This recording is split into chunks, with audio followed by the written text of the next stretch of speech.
Hi Hamsini, hi. ఏం చేస్తున్నావు నాన్న? నేనైతే టమాటో ఆనియన్ చట్నీ చేశాను.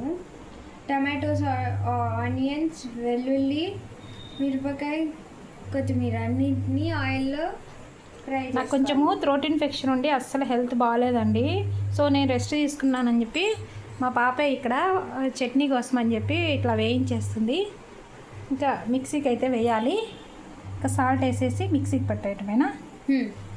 ఓకే, చల్లారాలనా? చల్లరాలి. ఇప్పుడు చల్లారిపోయినాయండి, మిక్సీకి పట్టేస్తుంది. ఇప్పుడు వీటిని మిక్సీ పట్టేసి సాల్ట్ వేసుకుంటే రెడీ అయిపోతుంది. పోపు పెట్టుకోవాలి. పోపు లేకున్నా కూడా బాగుంటుంది కదా. అది రైస్ అయితే అయిపోయింది వేడిగా. రైస్ కూడా తనే పెట్టేసింది.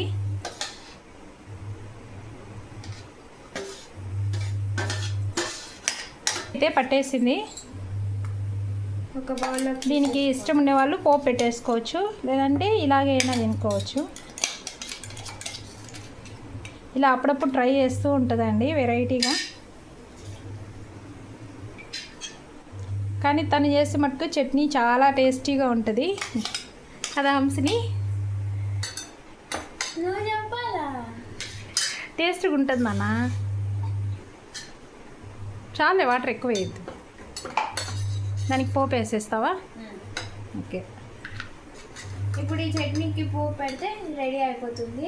మీరు కూడా మీ మమ్మీకి ఇంట్లోనే ఇప్పుడు హెల్త్ బాడినప్పుడు చేస్తారేమో. కామెంట్ బాక్స్లో కామెంట్ చేయండి. మీకు కనుక చట్నీ నచ్చితే లైక్ చేయండి, షేర్ చేయండి, సబ్స్క్రైబ్ చేయండి.